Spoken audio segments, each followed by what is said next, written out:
అద్భుతాలు దేవుడు చేస్తాడా, సాతాను కూడా చేస్తాడా? సరే, మిమ్మల్ని అడుగుతా ఈ ప్రశ్న. అద్భుతాలు దేవుడు చేస్తాడు, చేతులు ఎత్తండి. అద్భుతాలు దేవుడు చేస్తాడు అని నమ్మేవాళ్ళు చేతులు ఎత్తండి.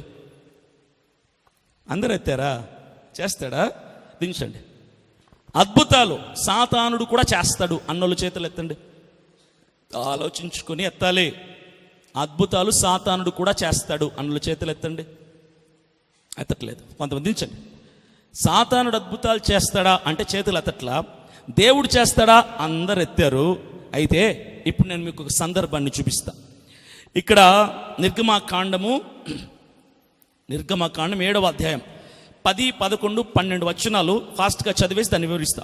కాబట్టి మోషే అహరోనులు ఫరో ఎద్దుకు వెళ్ళి యెహోవా తమకు ఆజ్ఞాపించినట్లు చేసిరి. అహరోను ఫరో ఎదుటను అతని సేవకుల ఎదుటను తన కర్రను పడవేయగా అది సర్పమాయను. అప్పుడు ఫరో తన విద్వాంసులను మంత్రజ్ఞులను పిలిపించెను. ఐగుప్తు శకునుగాండ్రు కూడా తమ మంత్రము చేత అలాగే చేసిరి. అయితే దేవుడు ఏమన్నాడంటే మోషేని అహరోన్ని ఇద్దరిని కూడా, అదిగో ఫరోతో పెద్ద యుద్ధం జరుగుతుంది అనమాట, మమ్మల్ని పంపిస్తావా లేదా అనే పోరాటం. దేవుడు ఏం చేస్తున్నాడంటే నా అద్భుతాలు చూపిస్తాను ఫరోకి, ఏదో రోజు భయపడిపోయి పంపించేస్తారు మిమ్మల్ని అని చెప్పాడు. ప్రభువా ఇప్పుడు మమ్మల్ని వెళ్ళమన్నావు, వెళ్ళి నువ్వు అద్భుతం చేస్తున్నావు కదా, ఏం చేస్తావంటే నువ్వు వెళ్ళు, ఫరో ముందర నిల్చోండి ఇద్దరు, అప్పుడు నేను చెప్తా, అద్భుతం చూసి ఫరో భయపడిపోతాడు అన్నాడు దేవుడు. ఈ మోషే అహరోను ఇద్దరు కూడా బయలుదేరి ఆ ఫరో దగ్గరికి వెళ్ళిపోయి, ఏదో ఫరో వెళ్ళరా బాబు, నువ్వు వెళ్ళరా. ఎవరు ఫరో? రాజు, ఐగుప్తు రాజుని ఫరో అంటారు. అది వాళ్ళ పేరు కాదు, ఫరో అంటారు. ప్రధానమంత్రి అంటాం కదా, అట్లా ఫరో అంటారు. అయితే సింహాసనం మీద కూర్చొని చెప్పండి బాబు ఏంటి ప్రాబ్లం అన్నాడు. అంటే ఏం లేదు, మా దేవుడు చెప్పాడు మమ్మల్ని పంపించేయాలంటే, నేను పంపించని చెప్పాను కదా, కుదరదు అంటే దేవుడు అద్భుతం చేస్తాడు, నువ్వు దిమ్మదిరిపోద్ది అన్నారు. అంటే నా దగ్గర కూడా అద్భుతం చేసే వాళ్ళు ఉన్నారు అన్నాడు. అయితే దేవుడు అన్నాడు, ప్రభువా నువ్వు ఏం చెప్పంటావు, ఏం చేయమంటావు చేస్తాం ప్రభువా అన్నారు వీళ్ళు. అయితే దేవుడు అన్నాడు, మీ చేతిలో కర్ర ఉంది కదా, అది కింద పడేయండి, ఒక అద్భుతం జరుగుతుంది, ఫరో వాడికి ఫీజులు ఏరిపోతాయి అన్నాడు. అప్పుడు వెంటనే అహరోను చేతిలో కర్ర ఉంటే ఆ కర్రను తీసి ఫరో ఎదుట నేల మీద వేసాడు. ఆ కర్ర కింద పడంగానే పాము అయిపోయింది. చప్పట్లు కొట్టరే. అద్భుతం కాదు అది? కర్రను ఎవడని పాము చేస్తాడా? ఎవడు చేయలేడు. కర్ర కింద ఆడితే పాము అయిపోయింది. ఫరో అమ్మ బాబాయ్ పాము చేశారు మీరు, మీ దేవుడు చాలా గ్రేట్ రా అనలా. ఇది ఎవరు చేసిన అద్భుతం? దేవుడు చేసిన అద్భుతం. వెంటనే ఏమన్నాడు తెలుసా ఫరో, ఇంతేనా సరే లేకండి అయితే అని చప్పట్లు కొట్టాడు. కొట్టగానే అక్కడ ఉన్నటువంటి ఆ సంస్థానంలో ఉన్నటువంటి విద్వాంసులు మంత్రగాళ్ళు అందరూ వచ్చేసి రాజా సెలవు ఇవ్వండి అంటే, అరే ఇదిగో వీళ్ళు కర్ర కింద పడేశారా, పాము అయిపోయింది, అది అద్భుతం అట, వాళ్ళ దేవుడు చేశాడట, మరి మీకు చేతనైద్దా ఇది? చేస్తాం రాజా మేము కూడా అన్నారు. చేస్తాం రాజు అంటే సరే ఇంకెందుకు లేటు చేయండి అన్నాడు ఫరో. అనగానే వీళ్ళు దాదాపుగా 11 మంది వచ్చి ఉంటారు క్రికెట్ టీం లాగా. అందరూ వచ్చి అందరి చేతుల్లో ఏమున్నాయి? కర్రలు ఉన్నాయి. విద్వాంసులు మంత్రగాళ్ళ చేతుల్లో కర్రలు ఉంటాయి.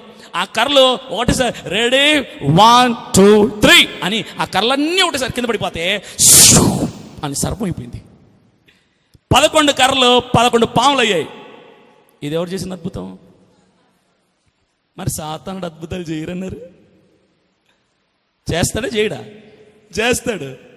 క్రైస్తవులకు చాలామందికి బుర్రా బుద్ధి జ్ఞానం లేకుండా సాతానుడు చేసే అద్భుతాలని కొంతమంది దేవుడు చేసే అద్భుతం అని ఫీల్ అయిపోతుంటారు. దానికి మనం ఏం చేయలేం. అక్కడ 2 అద్భుతాలు జరిగాయి. ఒకటి ఒక కర్ర పాము అయింది, దేవుడు చేశాడు. మరొకటి 11 కర్రలు 11 పాములు అయ్యాయి, అది సాతానుడు చేశాడు. 2 ఒకటే రకమైన అద్భుతాలే. ఇప్పుడు మీకు ఒక ప్రశ్న, ఆ 2 అద్భుతాల్లో ఏ అద్భుతం గొప్పది? ఇప్పుడు 2 ఉన్నాయంటే ఏదో ఒకటి గ్రేట్ ఉంటుంది కదా. అయితే ఆ దేవుడు చేసిన అద్భుతమైన ఒక కర్ర నుంచి ఒక పాము గొప్పదా, ఆ సాతానుడు చేసిన 11 కర్రల నుంచి 11 పాములు గొప్పదా? దేవుని అద్భుతం గొప్పదా, సాతానుడు అద్భుతం గొప్పదా? చెప్పండి చూద్దాం. అబ్బా ఎంత బాగా అబద్ధం చెప్తున్నారు ముచ్చటిగా. దేవుడు ఫీల్ అవడు, నిజం చెప్పండి పర్లేదు. ఎవరిది గొప్పది? దేవుడిదే గొప్పదా? ఎవరన్నా వచ్చి లేచిన మైక్లో నాకు కొంచెం ఎక్స్ప్లెనేషన్ ఇవ్వండి అమ్మా, ఏ రకంగా గొప్పది అనిపించిందో మీకు చూద్దాం. ఇప్పుడు నేనున్నాను, ఎవరు నన్ను పిలిచి నువ్వు పక్కరారా నీకు అద్భుతం చేస్తుంటే నేను కూడా చేస్తా అంటాడు. అదే సరే చెయ్యి చూద్దాం అని నేను ఫస్ట్ మొదలు పెడతా. మైక్ తీసుకొని యేసు నామములో ఇది చాక్లెట్ అయిపోను గాక అనగానే మైక్ డైరీ మిల్క్ చాక్లెట్ అయిపోయింది నా చేతిలోనే. అప్పుడు అందరూ చప్పట్లు డబ్బ డబ్బ డబ్బ డబ్బ చప్పట్లు కొట్టేస్తారు. అప్పుడు ఆడు ఇప్పుడు నీదేరా నువ్వు చెయ్యి అంటాను నేను. అంటే వాడు 10 మైకులు తీసుకురండి అంటాడు. వీడికి 10 మైకులు ఎందుకు అనుకుంటాను నేను. అంటే తీసుకురండి చెప్తా అంటాడు. 10 మైకులు తీసుకొచ్చారు వాడికి. వాడి చేతులు పెడితే వాడు ఓం ఫట్ అనగానే 10 మైకులు 10 డైరీ మిల్క్ చాక్లెట్లు అయిపోయాయి. అభినయ్ దర్శన్ ఒక మైకును ఒక చాక్లెట్ చేశాడు, వాడు 10 డైరీ మిల్క్ చాక్లెట్ చేశాడు 10 మైకులని. ఎవడు గొప్పడు ఇక్కడ? ఇక్కడ ఎవరు? నా అద్భుతం గొప్పదా వాడు అద్భుతం గొప్పదా? వాడదే కదా. మరి అక్కడెవరిది గొప్పది? సాతానుదే గొప్పది కదా. అయితే గేమింగ్ అయిపోలా, ఇంకొంచెం ఉంది. తొందరపడిపోయి సాతానుది గొప్ప అద్భుతం అని ఫీల్ అయిపోతారు చాలామంది. సాతానుడు అద్భుతం గొప్పదని. అక్కడ ఎవరు అద్భుతం గొప్పది తెలుసా? నెక్స్ట్ జరిగింది కంటిన్యూవేషన్ కదా. ఏంటంటే వెంటనే దేవుడు ద్వారా కలిగిన అద్భుతం, ఆ పాము ఏదైతే ఉందో ఆ ఒక్క పాము సరసర సరసర సరసర వెళ్ళిపోయి ఆ 11 పాములు అమాంతం మింగేసింది. చపలు కూడా ప్రభుని మహింపడదాం. దేవుడి అద్భుతం ముందు సాతాను అద్భుతం నిలబడలేదు, మాయమైపోయింది. ఫరో ఒక్కసారిగా తెల్లముఖం వేసాడు, ఎర్రోడ్లాగా దిక్కుదెల్లా. అదేంట్రా మింగేసింది ఆ పాము అంటే, ఎవడు? దేవుడు గొప్పవాడు. అపవాది ఎప్పటికీ గొప్పవాడు కాదు, దేవుడే గొప్పవాడు. అపవాది కూడా కొన్ని అద్భుతాలు చేస్తూ ఉంటాడు. ఈ రోజున చాలామంది ఇలా పేర్లు పిలవటం. రీసెంట్గా అమ్మతేజ గారి ఇష్యూ జరుగుతుంది యూట్యూబ్లో, ఫేస్బుక్లో, సోషల్ మీడియా రచ్చ రచ్చ జరిగిపోతుంది కదా. ఆయన పేర్లు పిలుస్తున్నాడు. ఆయన పేర్లు పిలుస్తుంటే ఆయన దైవజనుడే. ఆయన చేసే అద్భుతం ఏంటంటే పేర్లు పిలవటం అంతే. అయితే ఆయన వేదిక మీద నిలబడి అక్కడక్కడ ఆయా ప్రాంతాల్లో మీటింగ్స్ పెడుతూ ఉన్నాడు. మీటింగ్స్ పెడితే విజయవాడ, విశాఖపట్నం, కాకినాడ, రీసెంట్గా 20 తారీఖు కాకినాడలో జరిగింది. ఆ మీటింగ్స్ పెడుతూ అక్కడ అందరినీ, ఇక్కడ ఎవరన్నా ఇదిగో మమత అని ఆవిడ ఉన్నావు, నువ్వు ఉన్నావు మమత, లేచి నిలబడు, తెల్ల చీర కట్టుకున్నావు, నువ్వు నెత్తి మీద నల్ల ముసుగేసుకున్నావు, లేచి అమ్మా యేసయ్యా అని ఆవిడ ఏడ్చుకుంటూ వెళ్ళిపోద్ది అనమాట. ముందుకి వెళ్ళిపోయాక ఆ పాస్టర్ గారు అంటారు, అమ్మతేజ గారు, దేవుడు నీ పేరు పెట్టి పిలిచాడు, నాతో ఎప్పుడైనా మాట్లాడావా? మాట్లాడలేదండి. నన్ను ఎప్పుడైనా చూసావా? చూడలేదండి. మా వాళ్ళు ఎవరైనా ఫోన్ చేశారా? చేయలేదండి. పిలిచింది నేనా యేసయ్యనా? యేసయ్యనే అండి అంటది ఆవిడ. వెంటనే నెక్స్ట్ టైం అంటే తెలుసా, దేవుడు నీకు ఉద్యోగం ఇవ్వబోతున్నాడు అంటేనే మళ్ళీ కన్నీళ్లు పెట్టి ఏడ్చేసి ఆమె నన్ను ప్రార్థన చేయించుకొని వెళ్ళిపోద్ది. ఏం జరిగింది ఇప్పుడు ఆవిడకి? ఏమన్నా జరిగిందా? అరే పేరు పెట్టి పిలిచినంత మాత్రం జరిగింది అంటారా ఎదవా? అక్కడ ఏం జరిగింది? అద్భుతం. ఉద్యోగం ఇస్తాడు, ఎప్పుడు ఇస్తాడో తెలీదు, ఏ రోజు ఇస్తాడో తెలీదు, ఏ ఉద్యోగమో తెలీదు, ఎంతకాలానికి వస్తుందో తెలీదు. అది అద్భుతమా? అది ఎవరు చేశారు? దేవుడు చెప్పాడు అంటున్నాడు ఆయన.